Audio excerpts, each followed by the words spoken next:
नमस्कार, आप सभी का हमारे YouTube चैनल में हार्दिक स्वागत है। लीजिए, खलील जिब्रान जी की एक और कहानी के साथ हम उपस्थित हैं। नाम है इस कहानी का सवेरे की रोशनी। आइए शुरू करते हैं। उत्तरी लेबनान के एक गांव में शेख अब्बास नाम का एक बड़ा जमींदार रहता था। वो अपने को गांव का मालिक ही समझता था। जब वो किसानों से बातें करता तब वे दीनता के साथ सिर झुका लेते, और जब वे गुस्से में आता तो वे डर के मारे कांप उठते, उसकी शक्ल देखते ही भाग जाते। अगर वो किसी के गाल पर तमाचा मार देता तो वो आदमी चुपचाप खड़ा रहता और सोचता कि ये मार आसमान से आ पड़ी है। अगर वो किसी को देखकर तनिक मुस्कुराता तो सब लोग उस आदमी को बधाई देते। ये गरीब लोग शेख अब्बास के सामने सिर झुकाते थे, इसलिए नहीं कि वे कमजोर थे और शेख ताकतवर, बल्कि इसलिए कि वे कंगाल थे और उन्हें शेख की जरूरत थी। क्योंकि जिस भूमि में वे खेतीबाड़ी करते थे और जिन मकानों में वे रहते थे वे सब शेख की जायदाद थी। जी तोड़ मेहनत करने पर भी उन्हें इतना भी अनाज नहीं मिल पाता था जो उन्हें भूख के गड्ढों से निकाल सके।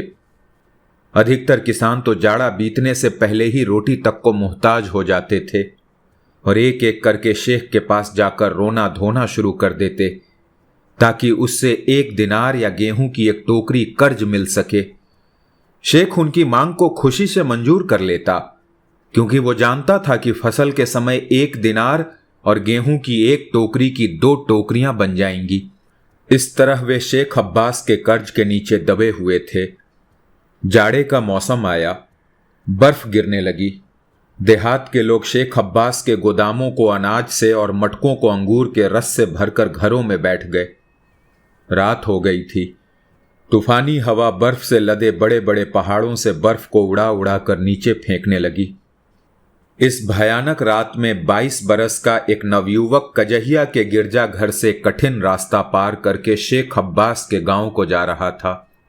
कजहिया का गिरजा लेबनान का सबसे अधिक प्रसिद्ध और धनवान गिरजा है। सर्दी नवयुवक के जोड़ों को ऐंठ रही थी। भूख और डर ने उसकी ताकत को खत्म कर दिया था। उसकी काली पोशाक बर्फ से ढकी हुई थी, मानो उसने कफन पहन रखा हो। वो आगे की ओर बढ़ता तो हवा ऐसे जोर से धक्का लगाती मानो वो उसे जीवन के बंधन में देखना नहीं चाहती थी। वो बेचारा गिर पड़ता और फिर उठ जाता। नवयुवक चलता गया और मौत भी उसके पीछे पीछे हो ली। अंत में उसकी सारी ताकत चुक गई। उसकी सुध बुध कम होती गई। उसकी नसों का लहू जम गया और वो बर्फ पर गिर पड़ा।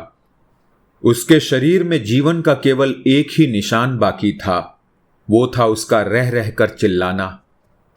इस गांव के उत्तर की ओर खेतों के बीच एक छोटे से मकान में राहिल नाम की एक स्त्री अपनी कोई 18 साल की बेटी मरियम के साथ रहती थी। यह स्त्री समआन नामक एक आदमी की बेवा थी, जो 5 साल हुए जंगल में मरा पाया गया था और जिसके हत्यारे का पता आज तक नहीं लगा था। अपनी ही मेहनत से वो रोजी कमाती थी। उसकी बेटी मरियम खूबसूरत थी और घर के कामकाज में अपनी मां का हाथ बटाती थी। उस भयावनी रात में राहिल और मरियम अंगीठी के पास बैठी थीं। आधी रात बीत चुकी थी। अब वे सोने जा रही थीं कि इतने में मरियम को खिड़की में से कोई आवाज सुनाई दी। उसने मां से पूछा, अम्मा, क्या तुमने सुना? मुझे लगता है बाहर कोई कराह रहा है। राहिल उठकर खिड़की के पास गई और बोली, हाँ, मुझे भी आवाज सुनाई दे रही है। आओ, दरवाजा खोलकर बाहर जाएं और उसकी तलाश करें। इतना कहकर राहिल बाहर निकल गई।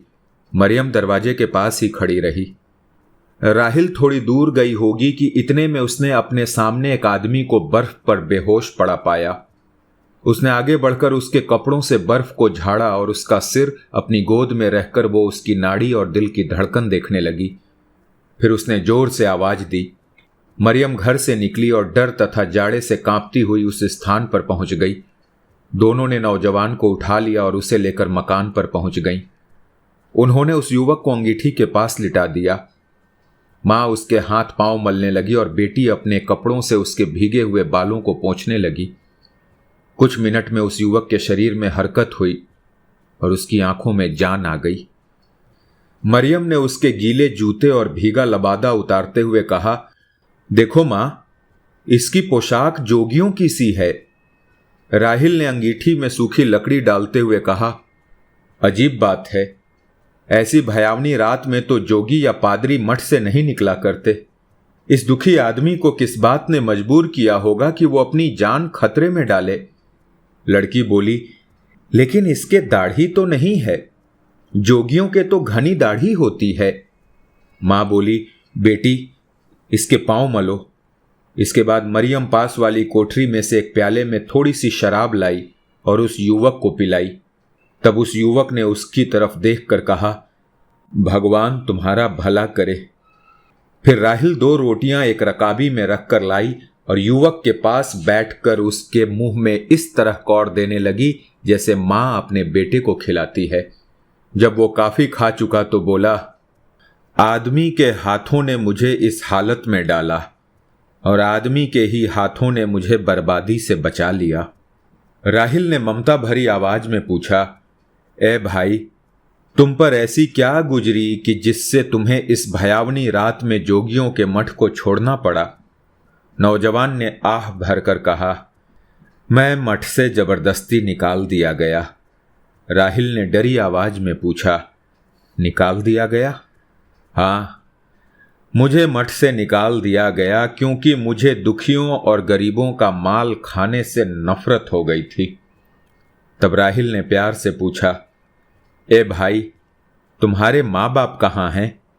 युवक ने दर्द भरी आवाज में उत्तर दिया, मेरे न बाप हैं, न मां बहन और न कोई ऐसी जगह जहां मैं अपना सिर छिपा सकूं।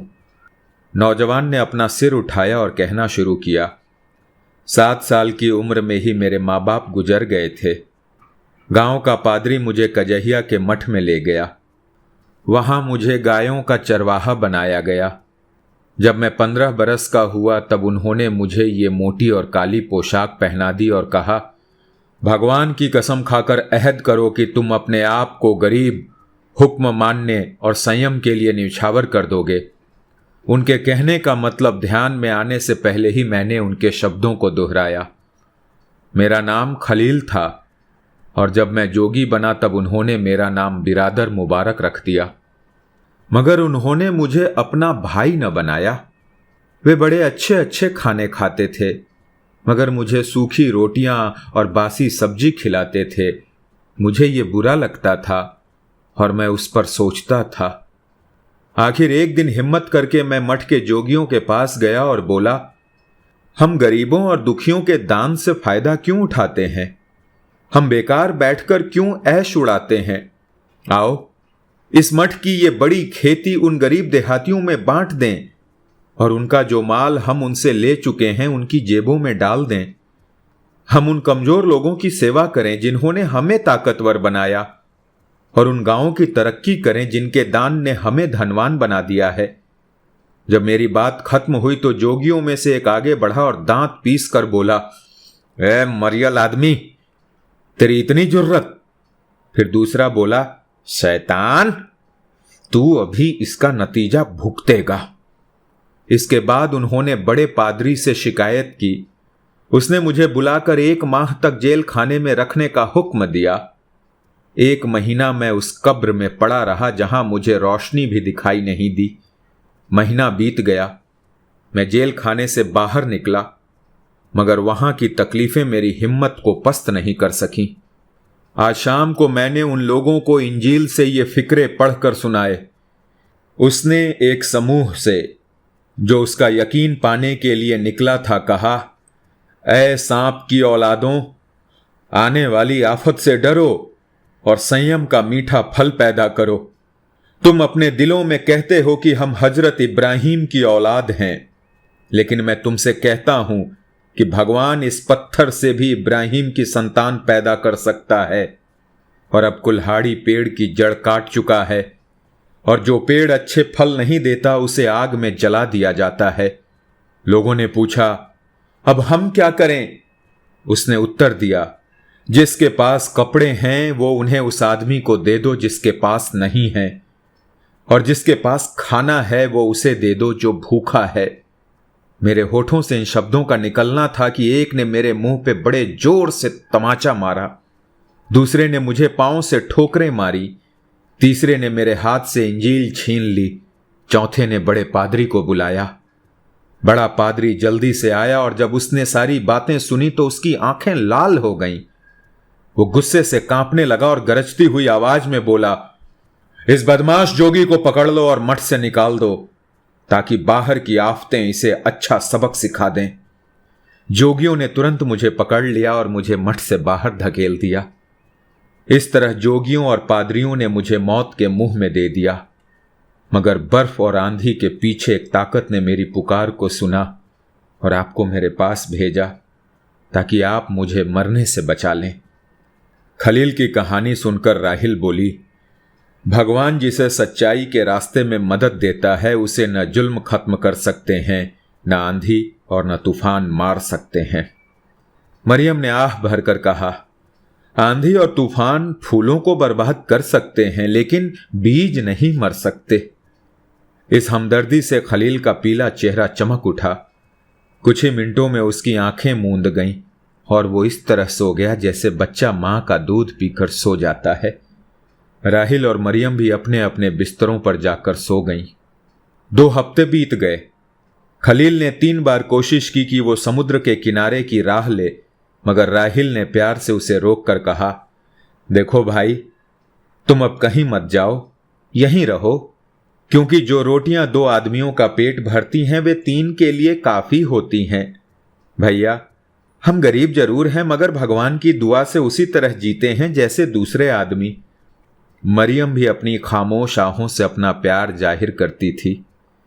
एक दिन हिम्मत करके उसने खलील से कहा, तुम इसी गांव में क्यों नहीं रहते?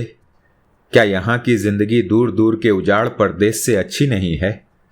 उसके शब्दों की कोमलता और स्वर के संगीत से व्याकुल होकर खलील बोला, इस गांव के लोग पसंद न करेंगे कि पादरियों के मठ से निकाला गया आदमी उनका पड़ोसी बने। अगर मैं इस गांव में रह गया और मैंने यहां के लोगों से कहा, आओ भाइयों, अपनी मर्जी के मुताबिक प्रार्थना करें, न कि इस तरह जिस तरह जोगी और पादरी चाहते हैं, क्योंकि भगवान की यह मर्जी नहीं हो सकती कि वह ऐसे मूर्खों का देवता बने जो ईश्वर को छोड़ औरों के पीछे चलते हैं, तो ये लोग मुझे काफिर ठहराएंगे और कहेंगे कि यह आदमी उस हुकूमत से बैर रखता है जो भगवान ने पादरियों को दी है। मैं इस गांव में एक बड़ा अच्छा फूल देखता हूं जो कांटों में पड़ा है। क्या मैं इस फूल को छोड़कर जा सकता हूं? नहीं, कभी नहीं। मगर खलील की किस्मत ने उसे ज्यादा दिन तक चैन से नहीं रहने दिया। उस गांव के मालिक शेख अब्बास की पादरियों से गहरी दोस्ती थी। एक दिन उस गांव का पादरी इलियास शेख अब्बास के पास गया और बोला, पादरियों ने एक बदमाश बागी को मठ से निकाल दिया था। वो काफिर अब 2 हफ्तों से इस गांव में आया हुआ है और सामान की बेवा राहिल के घर में रहता है। हमारा फर्ज है कि हम भी उसे अपने गांव से निकाल दें। अब्बास ने पूछा, क्या हमारे लिए यह मुनासिब न होगा कि हम उसे यहीं रहने दें और अपने अंगूर के बागों का रखवाला या ढोरों का चरवाहा बना लें? पादरी बोला, अगर ये आदमी काम करने वाला होता तो वे पादरी उसे क्यों निकाल देते, जिनकी खेती बहुत बड़ी है और जिनके पास बेशुमार ढोर हैं। और फिर उसने वो सारा किस्सा सुनाया जो उसने मठ के पादरियों से सुना था। सुनकर शेख अब्बास गुस्से से लाल पीला हो गया। उसने जोर से चिल्लाकर अपने नौकरों को आवाज दी और कहा, बेवा राहिल के घर में एक आदमी है जिसने पादरियों का लिबास पहन रखा है। जाओ, उसकी मुश्कें कस कर यहां ले आओ, और अगर वो औरत किसी तरह रुकावट डाले तो उसे भी गिरफ्तार कर लो और उसके सिर के बालों को पकड़कर उसे बर्फ में खींचते हुए लेकर आओ, क्योंकि बदमाश का मददगार भी बदमाश ही होता है। नौकर हुक्म बजा लाने के लिए तेजी से बाहर निकले। राहिल, मरियम और खलील एक चौकी के पास बैठे खाना खा रहे थे कि इतने में दरवाजा खुला और शेख अब्बास के नौकर अंदर आए। राहिल डर गई। मरियम ने एक चीख मारी, मगर खलील खामोश था, क्योंकि उसने उनके आने का सबब जान लिया था। एक नौकर आगे बढ़ा और खलील के कंधे पर हाथ रखकर बोला, पादरियों के मठ से निकाले हुए नौजवान तुम ही हो? खलील ने जवाब दिया, जी हां, मैं ही हूं। क्यों, क्या चाहते हो? नौकर ने कहा, हम चाहते हैं कि तुम्हारी मुश्कें कसकर तुम्हें शेख अब्बास के मकान पर ले चलें, और अगर तुम आनाकानी करो तो तुम्हें मरे हुए बकरे की तरह घसीटते हुए ले जाएं। राहिल का चेहरा पीला पड़ गया।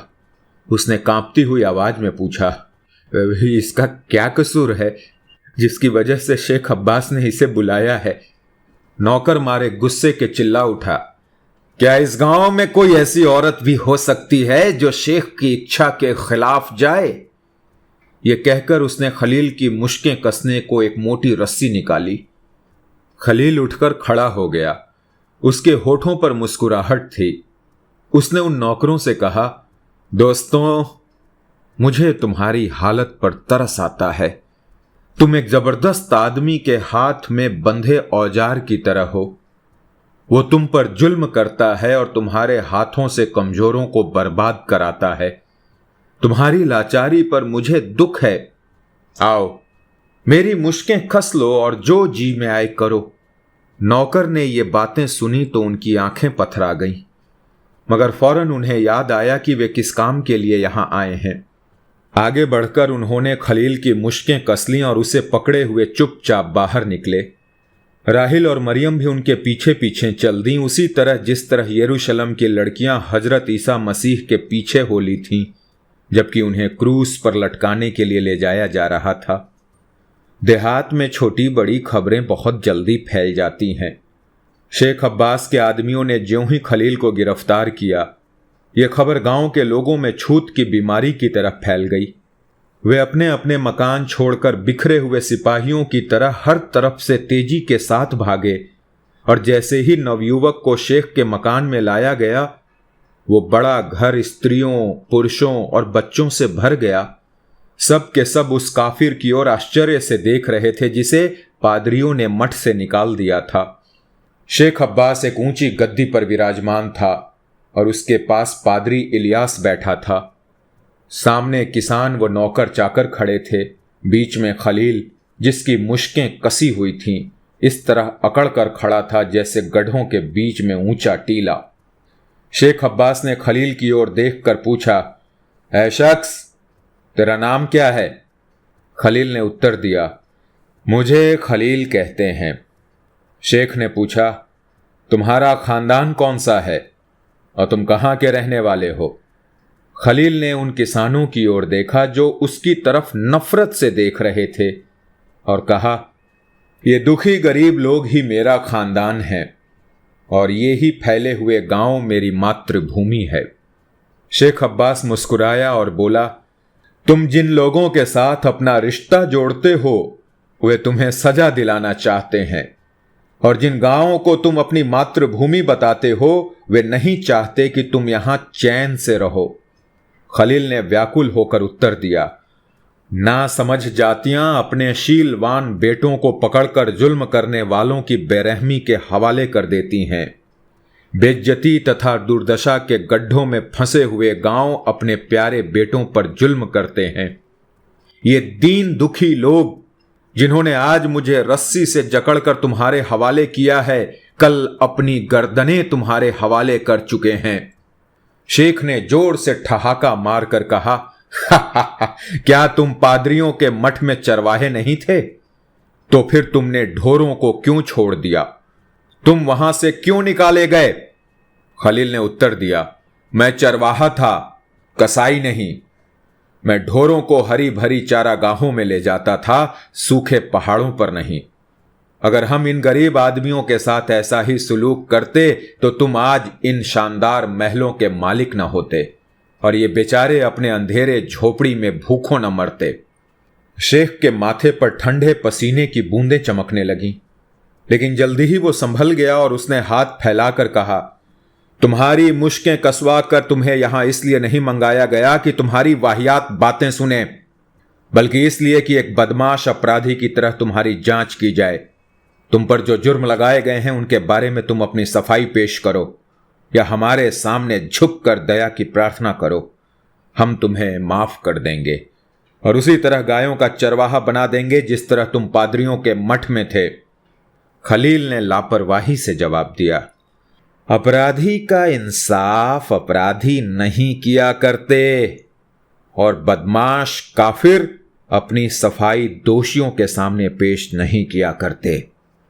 ये शब्द सुनकर खलील ने उस बड़े मकान में जमा हुए लोगों पे नजर दौड़ाई और कहा, ऐ लोगों, तुम अपनी अंगीठियों की गर्मी छोड़कर ये देखने आए हो कि किस तरह तुम्हारा बेटा और तुम्हारा भाई जकड़ा हुआ लाया गया है। तुम एक मुजरिम काफिर को अदालत के सामने खड़ा देखने आए हो। वो अपराधी मैं ही हूं, वो काफिर मैं ही हूं।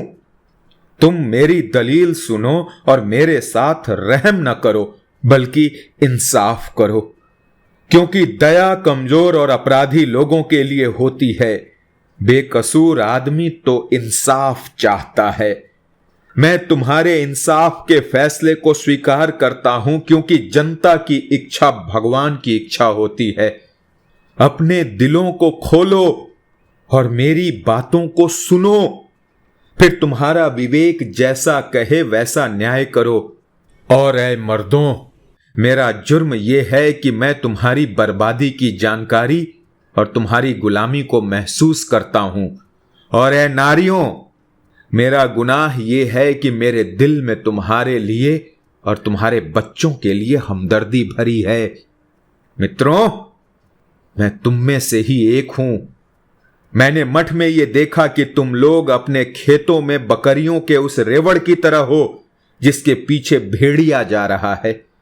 मैं रास्ते के बीच में खड़ा होकर चीखने चिल्लाने लगा।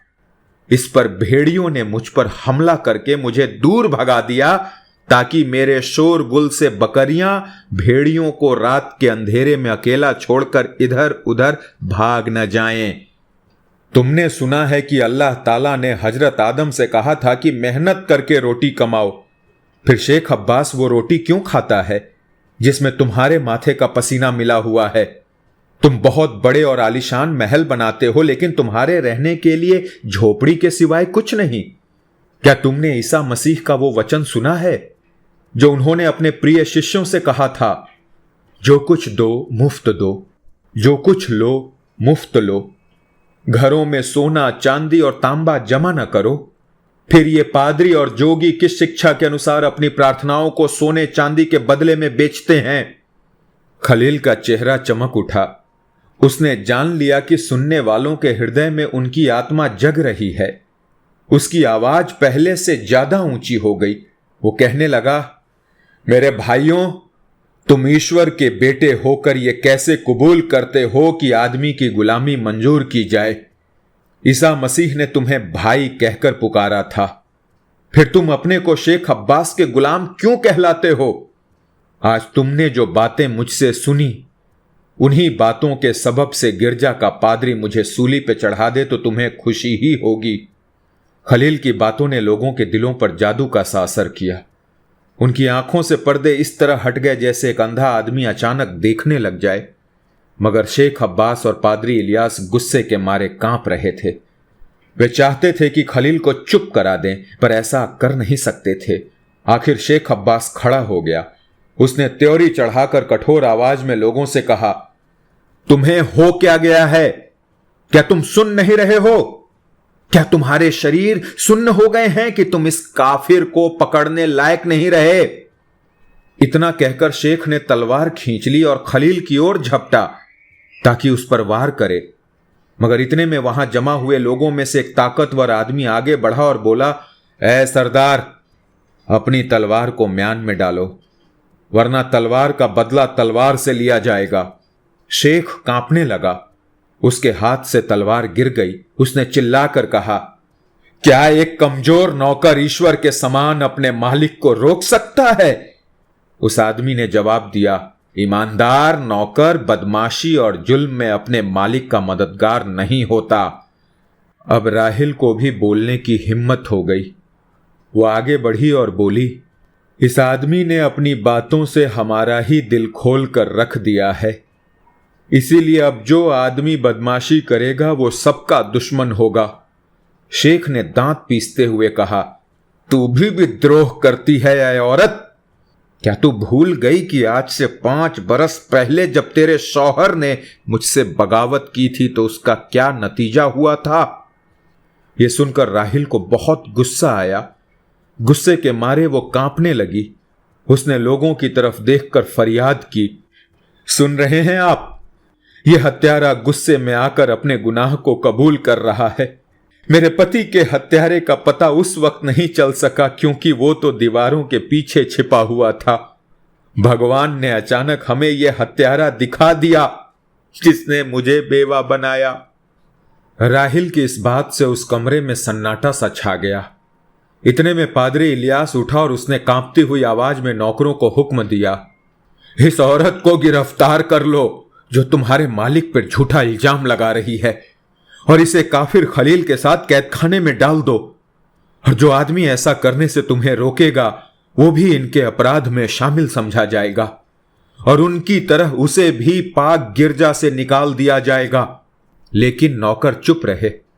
उनके जमींदार ने कहा, हमने शेख की नौकरी रोटी के टुकड़े के लिए की थी, पर हम उसके गुलाम नहीं हैं। इतना कहकर उसने अपनी वर्दी उतारकर शेख अब्बास के सामने फेंक दी।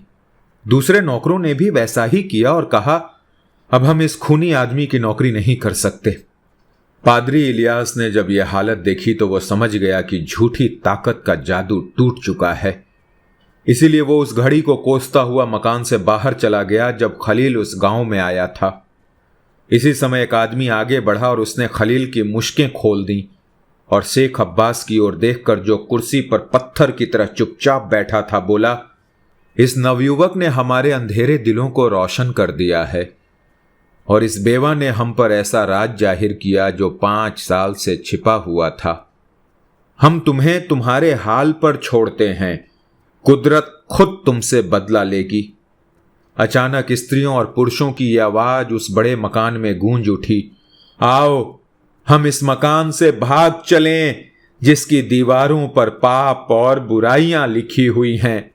एक ने कहा, हमें वही करना चाहिए जो खलील हमें बताए, क्योंकि वो हमारी जरूरतों को जानता है, हमारे दिलों को समझता है। दूसरे ने कहा, हम सुल्तान से प्रार्थना करें कि खलील को शेख अब्बास की जगह गांव का सरदार बना दे। जब हर तरफ से अलग अलग आवाजें आने लगीं तो खलील अपना हाथ उठाकर लोगों को चुप कराया और कहा, भाइयों जल्दी न करो। मैं प्रेम के नाम पर तुमसे ये चाहता हूं कि तुम सुल्तान के पास न जाओ, क्योंकि वो इंसाफ नहीं करेगा, और न इस बात की उम्मीद रखो कि मैं इस गांव का सरदार बनूंगा, क्योंकि ईमानदार सेवक कभी नहीं चाहता कि वो एक दिन के लिए भी बदमाश सरदार बने। अगर तुम मुझसे प्रेम करते हो तो मुझे आज्ञा दो कि मैं तुम्हारे बीच रहकर तुम्हारे सुख दुख का साझीदार बनूं, तुम्हें खेतों के सुधार और सुखों का रास्ता बतलाऊं। यह कहकर खलील उस मकान से निकला। सब लोग उसके पीछे पीछे हो लिए।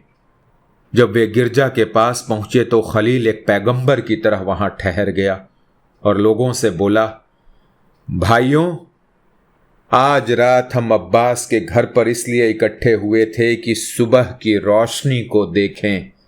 वो रोशनी हमें दिखाई दी है। अब जाओ और अपने अपने बिस्तरों पर जाकर सो जाओ। और खलील राहिल और मरियम के पीछे पीछे उनके मकान चला गया। लोग अपने अपने घर चले गए। 2 महीने बीत गए। खलील हर रोज गांव वालों को उनके अधिकार और कर्तव्य समझाता रहा।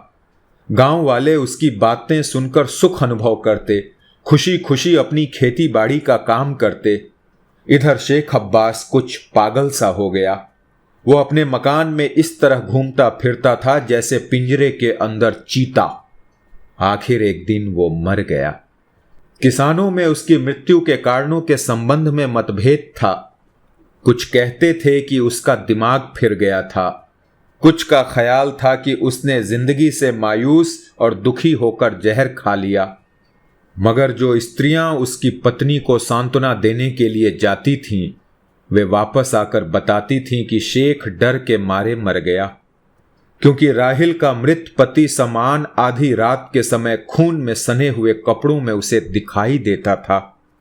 खलील और मरियम के बीच जो मोहब्बत पैदा हो गई थी, उसकी जानकारी जब गांव वालों को हुई तो उन्हें बड़ी खुशी हुई। उन्होंने उनकी शादी बड़ी धूमधाम से कराई। अब खलील सचमुच उन्हीं में से एक बन गया था। जब फसल की कटाई के दिन आए तो किसानों ने खेतों में जाकर अनाज इकट्ठा किया। चूंकि अब शेख अब्बास नहीं था, इसीलिए किसानों ने अपने कोठे गेहूं, ज्वार और जैतून से भर लिए। उन दिनों से लेकर आज तक उस गांव का हर आदमी सुख के साथ खेती बाड़ी करता है और आनंद से अपनी मेहनत से पैदा किए गए बाग के फलों को जमा करता है। जमीन का मालिक वही है जो उसमें खेती करता है। आज इन घटनाओं को हुए आधी सदी बीत चुकी है। जब कोई बटोही उस रास्ते से गुजरता है तो गांव के लोगों की खूबियां देखकर दंग रह जाता है। वो देखता है कि मामूली झोपड़ी की जगह सुंदर मकान बन गए हैं और उनके आसपास हरे भरे खेत और लहलहाते बाग बहुत शोभा देते हैं। अगर शेख अब्बास का इतिहास पूछे तो गांव का आदमी टूटे हुए पत्थर के पास ले जाएगा जिसके आसपास की दीवारें गिर चुकी हैं और कहेगा, ये है शेख अब्बास का आलीशान महल और ये है उसका इतिहास। और अगर पूछें कि खलील का इतिहास क्या है तो वो अपना हाथ आकाश की ओर उठाकर कहेगा, हमारा प्यारा खलील वहां रहता है, मगर उसकी कहानी हमारे पुरखों ने हमारे दिलों के पन्नों पर लिख रखी है, जिसे समय नहीं मिटा सकता। धन्यवाद। थोड़ी लंबी कहानी थी, लेकिन खलील जिब्रान की कहानी कहीं भी कभी भी आपको बोर नहीं करती है, कहीं पर भी आपको मोनोटोनस नहीं करती है। हर लाइन में कोई ना कोई मीनिंग है, अर्थ है, तत्व है, ज्ञान है, दर्शन है, समझ है। अगर आप समझ के चलेंगे तो कहानी लंबी नहीं लगेगी, अच्छी लगेगी। चलिए मुलाकात होगी अगले वीडियो में। जय हिंद।